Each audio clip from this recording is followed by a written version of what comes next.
حضرت فرید الدین عطار رحمۃ اللہ تعالی علیہ نا، یہ صاحب تذکرۃ الاولیاء، اتنے اللہ تبارک و تعالیٰ کے قریبی لوگوں میں سے ہوئے ہیں کہ پھر انہوں نے نا مقربین کی لسٹ بنائی، یعنی تذکرۃ الاولیاء لکھی، اللہ کے بندوں کے حالات انہوں نے جمع کیے۔ یہ عطار تھے، عطر بیچتے تھے۔ عطر کا کاروبار ایک مہنگا کاروبار ہے۔ عرب شریف میں اللہ تعالیٰ ہم سب کو زیارت نصیب کرے تو سونے والی دکان کے ساتھ عطر کی دکان ہوتی ہے، یعنی اتنا کرایہ وہ بندہ دے رہا ہے اتنا یہ دے رہا ہے۔ اتنا مہنگا بزنس ہے کہ لوگ اسے سونے چاندی کے برابر جانتے ہیں۔ بڑا مہنگا کاروبار تھا۔ فرماتے مہنگی مہنگی خوشبوئیں میں نے سجائی ہوئی تھیں۔ ایک دن ایک درویش بابا جی آ گئے تو 2 4 5 بوتلیں انہوں نے دیکھی، خوشبو لینی تھی۔ تو جو اچھے سیل مین ہوتے ہیں یہ گاہک کو جانے نہیں دیتے۔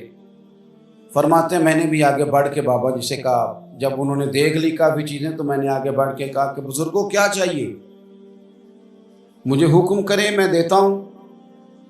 کیا دیکھ رہے ہیں، کون سی خوشبو چاہیے؟ تو بابا جی فرمانے لگے پتر میں تو دیکھ رہا ہوں کہ تیری جان بڑی مشکل سے نکلے گی۔ تو میں دنیا دار بندہ تھا، مجھے بڑا غصہ آیا۔ میں نے کہا بابا وہ کیوں؟ میں نے کہا پتر مال ہی بڑا جمع کیا ہے، مرے گا کبھی یہ والی شیشی یاد آئے گی، کبھی وہ والی یاد آئے گی۔ نہیں سمجھ آئی آپ کو بات؟ یعنی کبھی مسلم کمرشل بینک والا اکاؤنٹ یاد آئے گا، کبھی ابھی بینک والا یاد آئے گا، کبھی وہ جو فیصل آباد میں پلاٹ لیا وہ پریشان کرے گا، کبھی لاہور والی سوسائٹی کی فائل ڈسٹرب کرے گی کہ اتنا کچھ چھوڑ کے مر جاؤں، اتنی محنت سے اکٹھا کیا تھا، کبھی وہ پجارو کبھی یہ پجارو۔ اتنا مشکل تو ہم بناتے ہیں دنیا داری۔ کہا تو نہیں مرے گا تو یہ چیزیں یاد آئیں گی۔ فرماتے میں دنیا دار تھا، دنیا دار کو نصیحت کرے تو غصہ کرتا ہے۔ کہتے ہیں میں نے کہا اچھا بابا میری جان مشکل سے نکلے گی تو تیری کیسے نکلے گی؟ فرماتے کہنے لگے بیٹے ادھر آ دکھاؤں۔ کہتے ہیں میں مڑ کے اوپر سے ہو کے بزرگوں کے قریب آیا، وہ میری دکان کے فرش پہ لیٹے کلمہ پڑا، روح پرواز کر گئی۔ عرش فرشتے بانگا ملیاں، مکے پہ گیا شور، بلے شاہ آسان نہیں ہو مرنا، یہ تے مر گیا ہی کوئی ہور، تے نالے بارت شاہ وہ کدوں مر دے جنہ کیتیاں نیک کمائیاں نے۔ اور اقبال کہنے لگے موت کو سمجھے ہیں غافل اختتام زندگی، یہ ہے شام زندگی، پھر صبح دوام زندگی، اس کے بعد تو صبح ہے زندگی کی، یہ تو ایک شام ہوئی ہے بس، اٹھیں گے تو سویرا ہوگا۔ تو کہتے ہیں بابا جی کی روح پرواز کر گئی۔ کہنے لگے پتر میں تو اس طرح جاؤں گا۔ فرماتے ہیں میں نے کفن دفن کیا، میں نے جنازہ پڑھا، میں نے دفن کیا، کوئی وارث نہیں ملا، اسی کسی دے کچھ نہیں جے لگ دے، نہ کوئی ساڈا دردی، مطلب میں نے دفن کیا۔ پھر اس کے بعد مجھے مسئلے کی سمجھ آ گئی، پھر بات میں سمجھ آ گئی مال وارثوں کا ہے، آج بھی وارثوں کا ہے، کل بھی، یہ پکی بات۔ اور وارث اپنی اپنی طبیعت کے ہیں، اپنے اپنے مزاج کے ہیں۔ ہو سکتا ہے آپ کا محنت کا مال وہ ہفتوں میں ضائع کر دیں، اپنی اپنی طبیعت کے ہیں نا وارثین۔ ہو سکتا ہے آپ کی بڑی بنائی ہوئی چیزیں وہ چند منٹ لگائیں، گیا سارا کچھ۔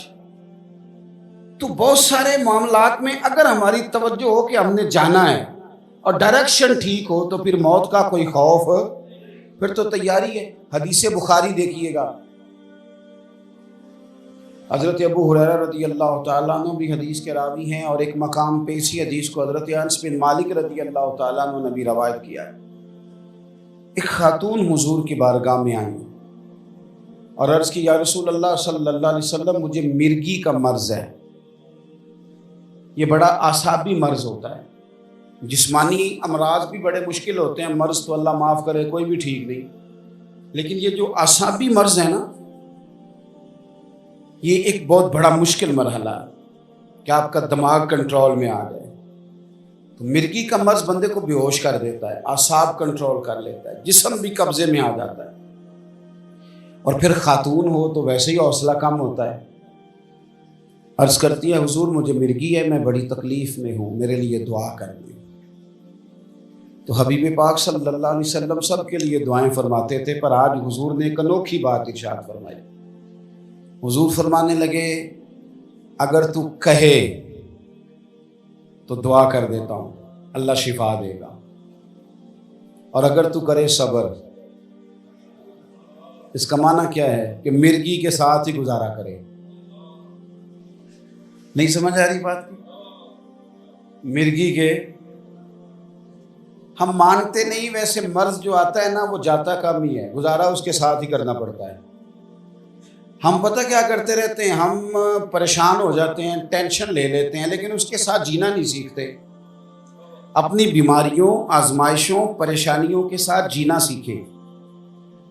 جن کو ان کے ساتھ جینا آ جاتا ہے نا، وہ زندگی کا سارا سکون حاصل کر لیتا ہے، وہ ساری آسانیاں پا جاتا ہے، جسے اپنی مشکلات کے بیچ جینا آ گیا۔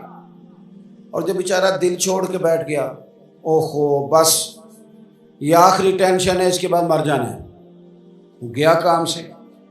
مشکلات ہی تو ایک ایسا وقت ہوتا ہے جہاں انسان کی صفائی بھی ہوتی ہے، وہ نکھر بھی جاتا ہے، تربیت بھی ہو جاتی ہے، اور ایک اچھی ٹریننگ اس کی ہوتی ہے، پھر اگلے مرحلے اس کے لیے آسان ہو جاتے ہیں۔ حضور نے فرمایا اگر تو کہے دعا کرتا ہوں اللہ شفا دے گا، اور اگر تو کرے صبر، گویا اس کے ساتھ ہی گزارا کرے، تو پھر کیا ملے گا؟